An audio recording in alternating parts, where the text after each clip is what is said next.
You're introing. Yeah. Okay, go. So hit start. I usually hit start when you start talking. All right.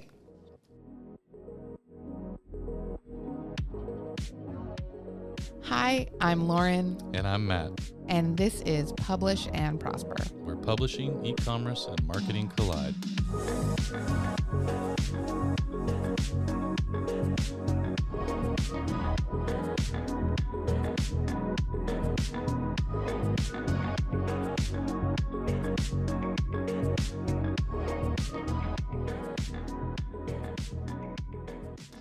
Hey everyone, welcome back to another episode of Publish and Prosper.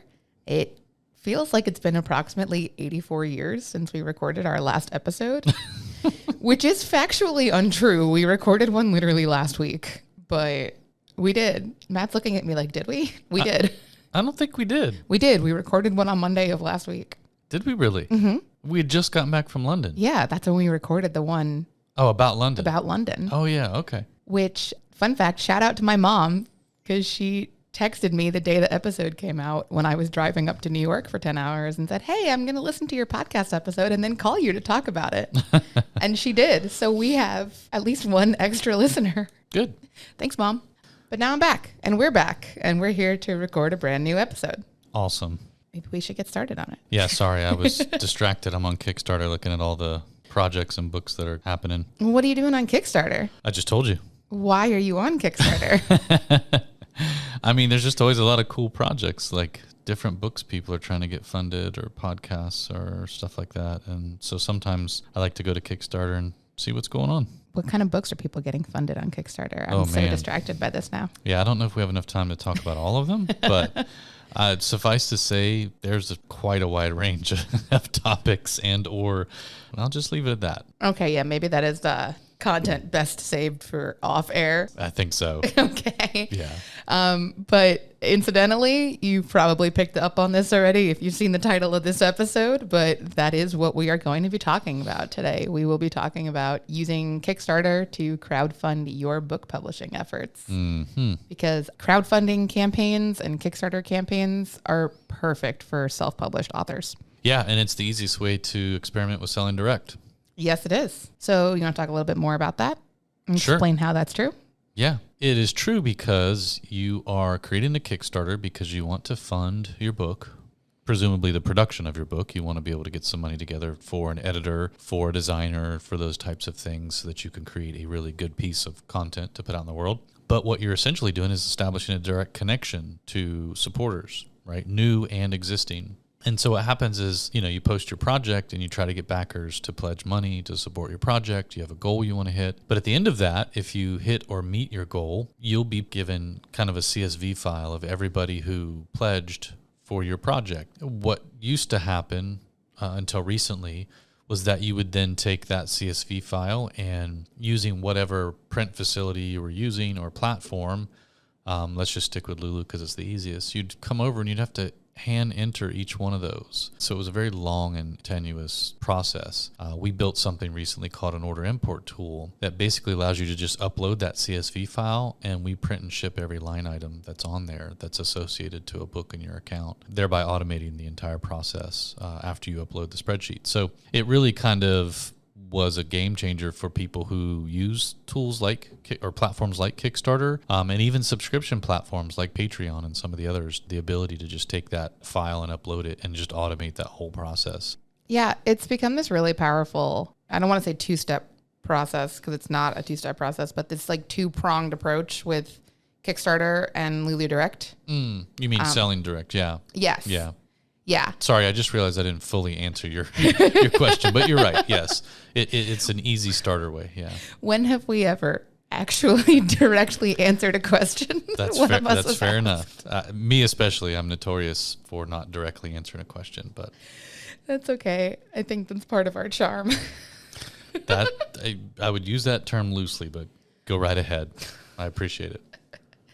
Look, we're doing our best. But I think that Kickstarter can be a really cool way for people to experiment not only with selling direct, but also experiment with figuring out their book and the viability of their book and whether or not people are interested in it. So that can be really helpful. We've talked a lot in other episodes about the idea of being public with your process as you're working on your book, as you're writing it, as you're editing it, building a fan base based on writing in public. And this is kind of another way to do that, because we've also talked in the past, and I'm sure we will continue to talk in the future, about the idea of finding a niche to write in, and like finding specifically, whether it's fiction or nonfiction, finding a void in the market in the area that you're interested in or the area that you're an expert in, and really narrowing in your focus on that and saying like, I'm going to fill this void. I'm going to create the content and provide the book that doesn't exist, that I can be the subject matter expert on this. And as much as that's a really cool idea and definitely the right thing to do,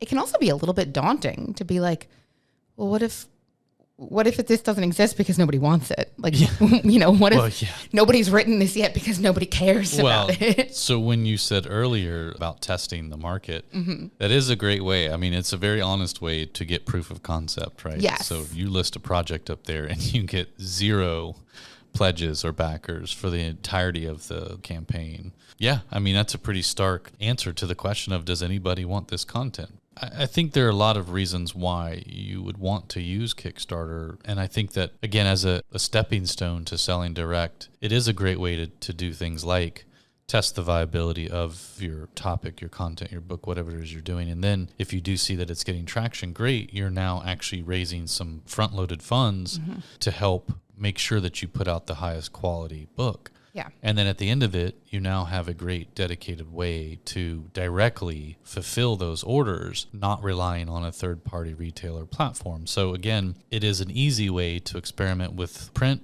with selling direct, but also, again, test the market and see, like, is anybody willing? I mean, there are clearly some stuff on here that I'm looking at where this has to be people testing the market, because, listen, I'm all for everybody doing their thing, but man, there's some projects on here and it's like, wow. Yeah.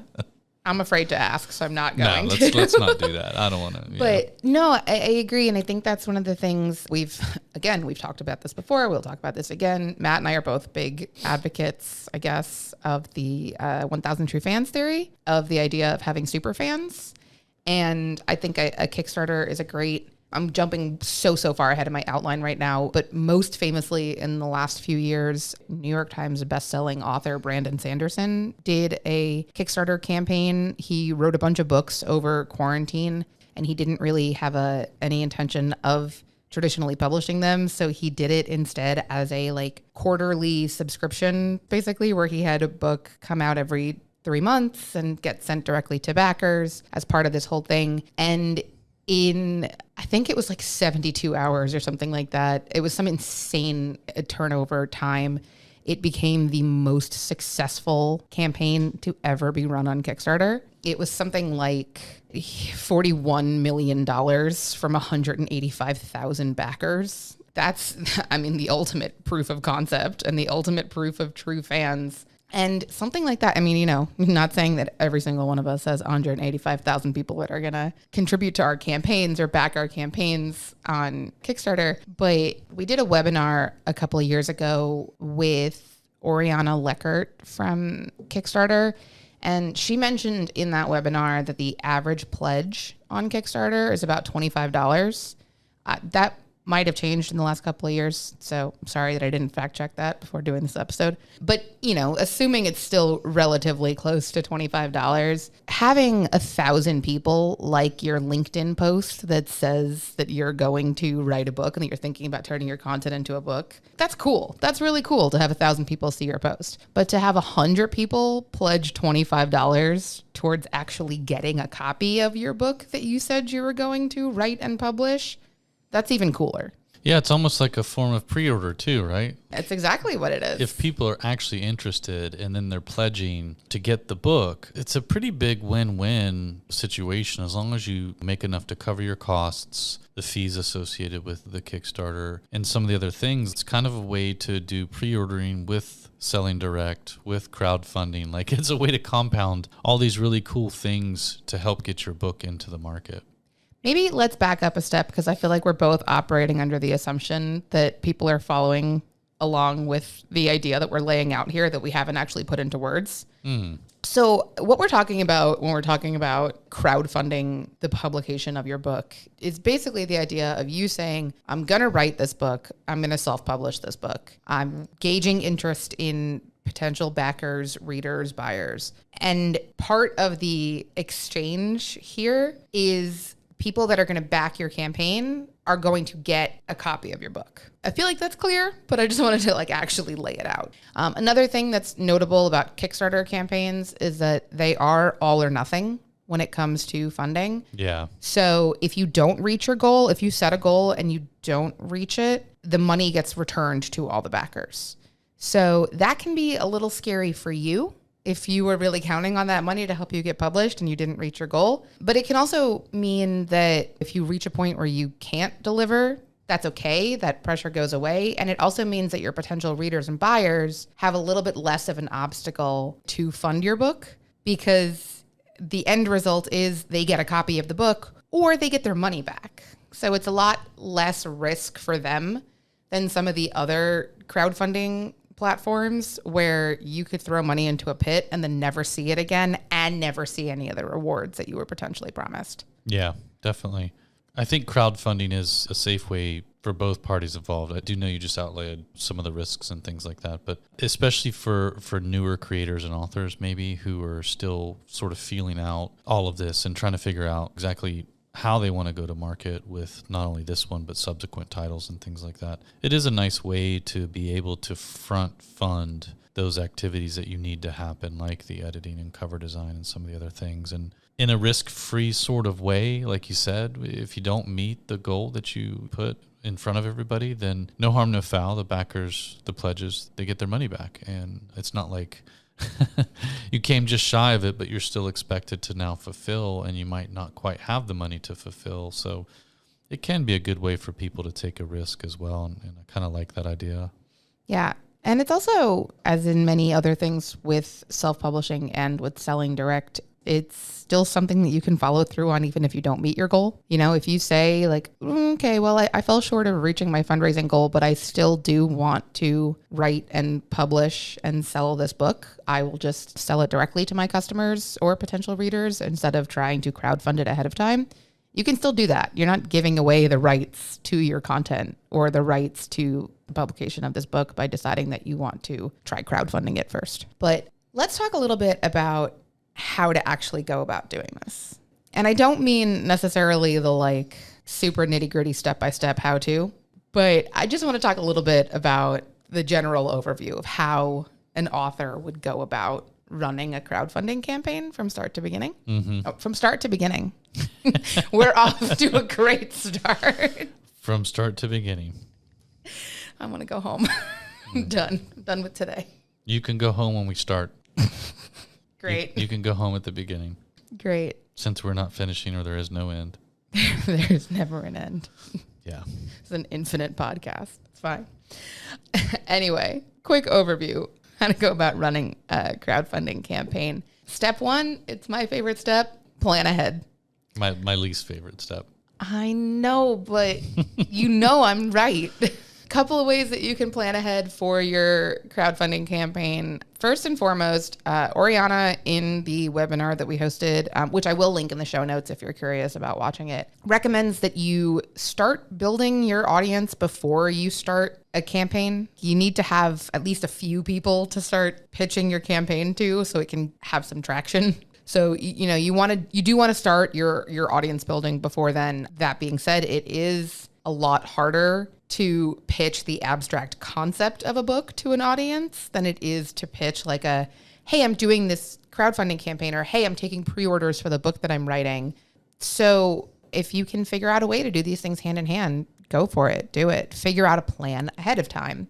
Another thing that you will definitely want to do ahead of time is research your platforms. If you're using Kickstarter, you want to make sure that you understand what they require for campaigns and make sure that you can meet those requirements and make sure that you have the assets that you'll need to set up your campaign. You're also going to want to make sure that you have some understanding for yourself when people ask you about your campaign, you want to be able to answer the why questions, and you want to be able to answer them in a way that is appealing to a public audience. Like the why can't be because I can't afford editing services on my own, so I want you to pay for them for me. Well, to be fair, I think you can also be honest and transparent in a way that is acceptable and professional to a degree. So there are Kickstarters on there, tons of them, where they do state, listen, this is going to be a great book, but I want to make it even better. And to do that, I want to hire this particular designer. And to do that, I need to do this Kickstarter so that I can get some of those funds up front, so that I can make this the best book possible for all of my fans and readers. And that's what we call marketing spin. Well, there you go. Okay, fair enough. Yes. No, but you're right. You're completely right about that. Having that transparency and being an authentic person with your fans is the correct way to go about doing it, but also in a way that doesn't make it sound like you're pawning off the publishing costs onto other people, even though that is what you're doing. You're right. There is such a thing as too transparent at times. So, yeah. But also, with any good book campaign, whether it's a crowdfunding campaign or you're promoting your book pre-launch or even post-launch, you should be able to answer the questions of why are you writing this book? Why will it help people? Why should people want to buy it and read it? Why should they choose your book over something else? And as always, this is applicable to both fiction and nonfiction. If the answer to why it will help people is because it will entertain them when they're bored on a rainy Wednesday afternoon, that's a good enough reason, but you have to have that reason. You have to know what you're providing your readers and why you're providing it and why they should choose your book. So these are all things to consider ahead of time. And then not the last thing, but like the last important thing that you're definitely going to want to do is setting your goals for your campaign. You need to know ahead of time what your costs are going to be for your book production, whether that's your printing costs, the editorial services that you want to pay for, the cover design, formatting, anything like that. If you're hoping to make a profit on this, if you're just trying to cover the production costs of your book, you can do the math on that. Versus if you're trying to make a profit in addition with your Kickstarter campaign, you need to figure out exactly what you want to set your goal to be. With Kickstarter being an all or nothing kind of platform, you want it to be a realistic goal. It's not like you can say, I'm going to make it $100,000. And if I get that,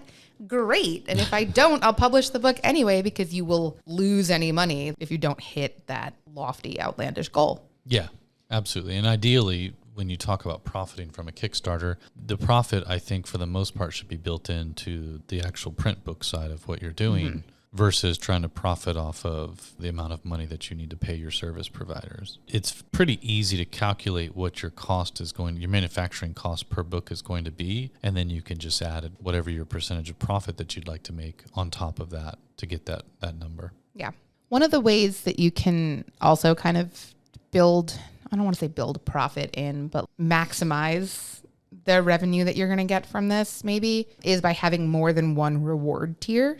Yes. For people. Yeah. So let's talk a little bit about that, because that's going to be step 2. I think once you're done planning ahead and figuring out all your details, is you're going to want to figure out what kind of content you can offer within your campaign that will entice people to want to actually, what did we say? Pledge money to your campaign.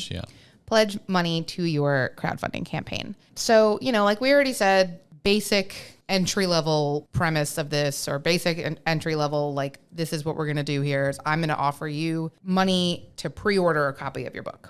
But you can do more than that too. Like, if that's the basic one, let's take it up a couple of steps. What else can you offer people? What other kind of unique, exclusive, exciting content can you offer people? Yeah, and so I think somebody who's doing it really well right now is a guy we work with. His name is Johnny Truant. Some people may already know of him. He's written a lot of stuff. One of the things he's more well known for lately is one of his books got picked up by Hulu and was made into a TV series. That book was called Fat Vampire, and Fat Vampire was picked up by Hulu. And so now Johnny is back wanting to basically explore the idea of Kickstarters and direct sales, and he's doing a really good job of pushing the envelope on exactly what we can do with print on demand for different options based on different tiers of pledges. And he's done a really good job putting together different levels, pledge levels and packages and tiers. And what he does is he also includes some of his other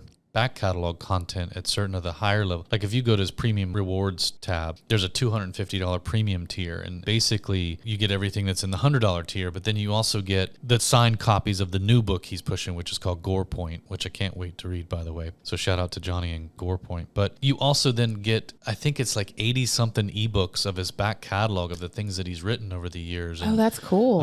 A bunch of other things. So there's so many ways that you're able to stack your pledge tiers that don't necessarily have to involve just the new book that you're pushing or the new project you're pushing, including all kinds of cool things. I think he also includes access to a book club that he runs or something like that. You can do all kinds of really cool. He's got a $1,000 tier, by the way, which he limits to only 12 backers. And that includes obviously all kinds of stuff, which that's the one that includes access to his personal book club. And then that $1,000 tier, one of the things he also offers is he'll name one of the background characters in Gore Point after whoever you want. Like, oh, that's awesome. Yeah. So, I mean, you're talking about what are the different things you can do to incentivize and motivate people and creating multiple tiers. And I just think that Johnny, he's doing a really good job of that right now. So if anybody needs an example, go to Kickstarter and look up Johnny Truant. Gore Point is still active. I think he's exceeded the goal he set, but he's just doing a really good job. But he's also a good example of transparency. So he's being very transparent and talking about, if I hit this stretch goal, then I'll automatically upgrade all hardcovers to include,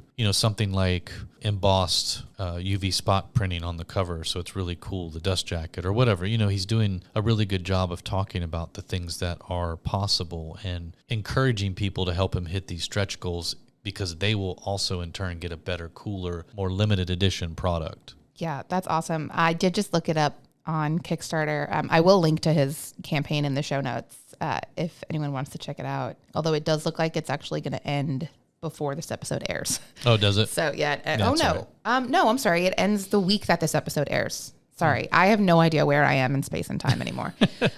Me either, so I can't help you. It's fine. I thought it was April already. It's not. April is next week. Almost. But it is. It's in my head. It's already April. But yeah, his campaign for Gore Point is 200% backed already. Yeah. With 68 backers. So as cool as it is to say that Brandon Sanderson had 185,000 people back his campaign, this is clearly an example of an author who can do that with under 100. Yeah, no, absolutely. Yeah. It doesn't have to be this insane number of people backing your campaign or pledging to your campaign, especially when you get creative with those different reward tiers and stuff like that. When I was working out the details for this episode, I was thinking about the author that you were telling us about a few episodes ago that was doing the half-hour Zoom calls with people. Yeah.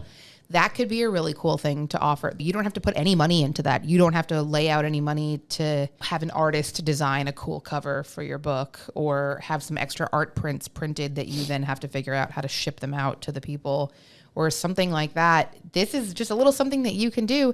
And, like Matt mentioned with what Johnny's doing for his, you can limit the number of people that are allowed to pledge or claim a certain reward. And you probably should. Yes, absolutely. Especially for some of the higher tier ones. So if you say, I'm going to offer 5 of these 30-minute Zoom sessions with people and sell 5 of them, that's great. That's great. That's pretty low lift on your part, depending on how much of an introvert or extrovert you are. I mean, it sounds like my personal nightmare, but other people, for other people, that's like a Saturday afternoon for them, and it's fine. Yeah. And that's a really cool way to entice people to contribute to your campaign. Yeah, but on the flip side of that, for people like you and I, this idea of potentially, you pledging at this certain level, limited to a certain amount of people, and you get to be included in a private book club. That would be amazing. Like that's a little bit different than saying, hey, you'll get a half an hour, 45 minutes or an hour of my time on a private Zoom call one-on-one to talk about whatever you want to talk about or, things like that. So I think the point here is the things that you can offer are limited only to your imagination and probably some of the terms and services on Kickstarter. But yeah.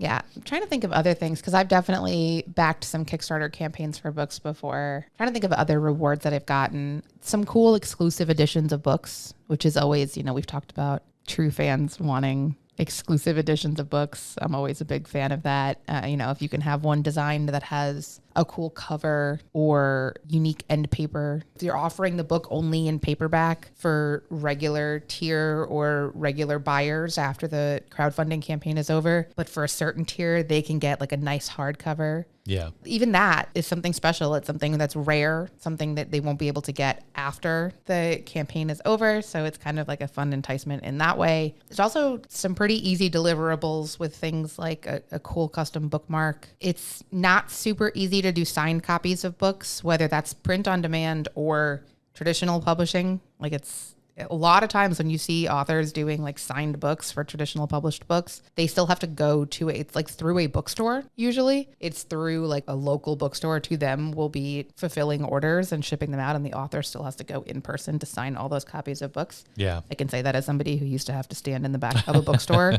and pull the books from people as they were signing them, which is a very tedious and annoying process, especially if you don't like the author. I can imagine. What I have seen authors do and is very easy to do is sign book plates. If you're not familiar with what a book plate is, you can get a sticker that you can use something as simple as like a plain white name badge sticker, or you can have some really nice custom ones made that kind of match your cover art, might have the title on it, your name on it, something like that. Sign a bunch of those with a Sharpie and then mail them out to people that pre-ordered your book, people that backed your campaign. People use them as rewards. I have a bunch of books at home that I have nice, pretty book plates. And I even have some actually that I've gotten book plates that I like so much that instead of putting them in the book, I frame them and they're on my, like I have a big gallery wall in my apartment and I have a couple of book plates that are signed by authors that I, instead of putting them in the book, I put them in a frame and stuck them up on the wall.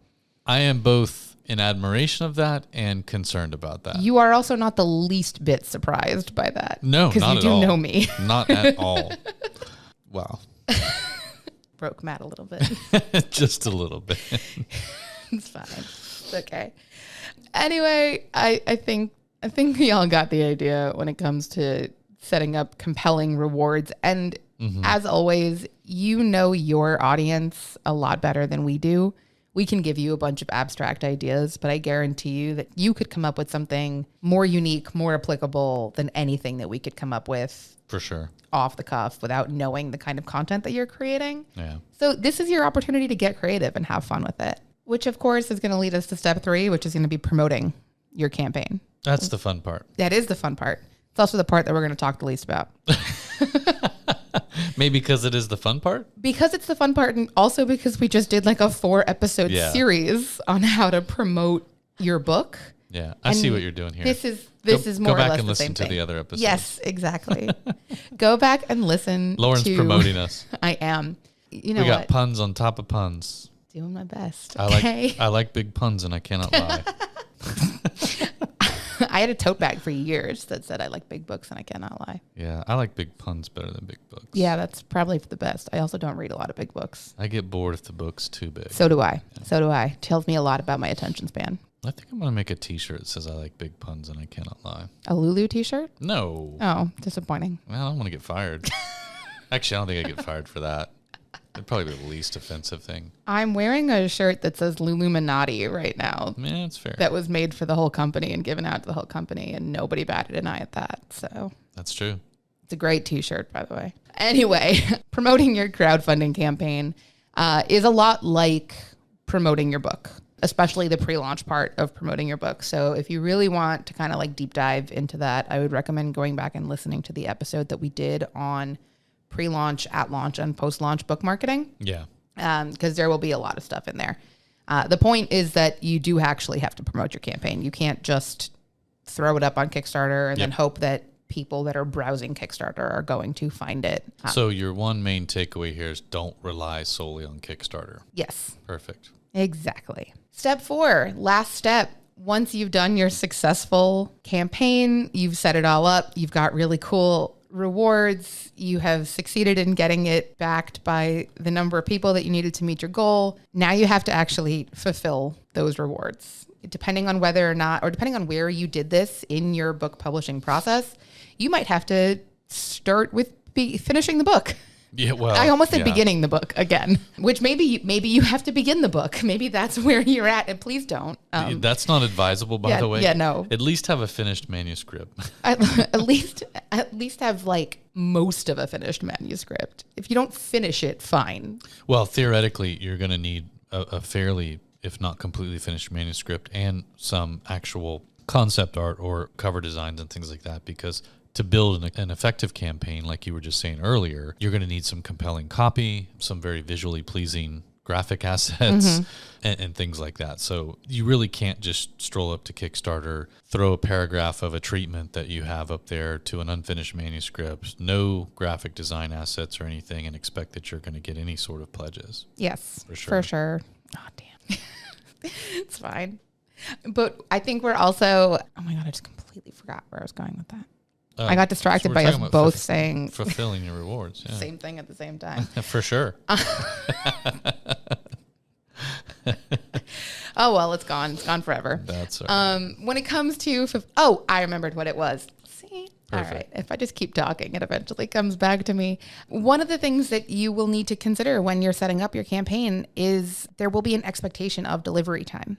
So you will have to have some kind of timeline in mind.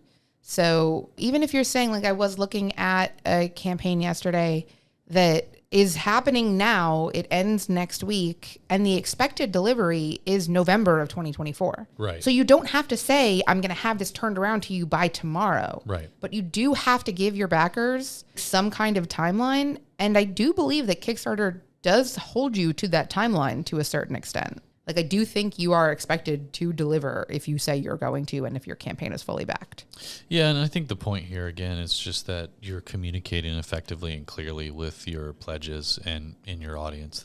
And by the way, most of these things, people expect there to be some delay between when the campaign ends and when they actually receive whatever it is they're supposed to receive. Even if it's an ebook, I mean, that thing might not be done. You might have to now go and have a graphic designer create really cool graphics and things like that for the ebook as well. So people are used to that, I think, especially anybody who's backed or pledged for a project on Kickstarter before.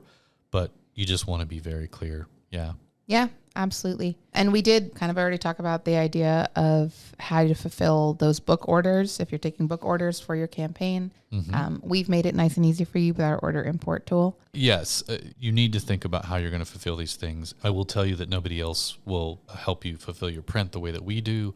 Our order import tool is the first and only way to do that right now. I'm sure somebody will copy us soon, but the ability to bring a CSV file, or multiple CSV files based on the hardcover, paperback, whatever that might be, upload those and have us print and ship those automatically for you. The convenience there can't be overstated.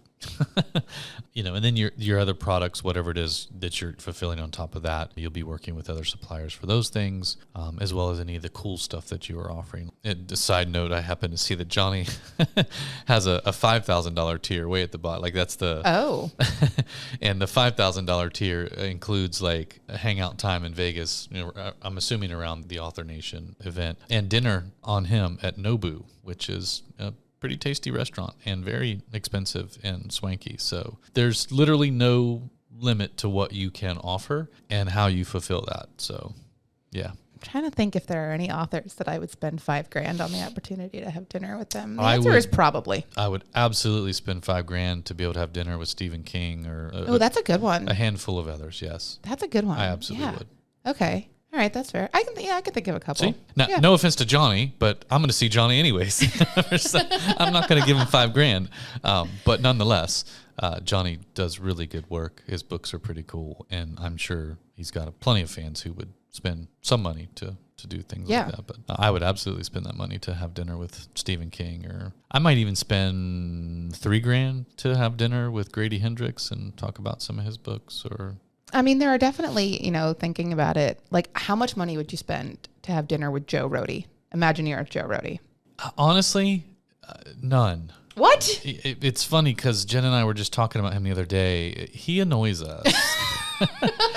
Now, if I could have dinner, there is no limit to the amount of money I would pay to have dinner with Raleigh Crump. Oh my God. Or, there's a handful of other Imagineers from the early days that were involved in some of those projects, like Haunted Mansion or Pirates of the Caribbean, where, obviously no limit if I had no limits. And then clearly, Walt Disney, I would probably sell one of my children to have dinner with Walt Disney. Would also have to raise them from the dead first. Well, a lot of these old school Imagineers that, have passed, and Disney himself, of course, obviously. Good point.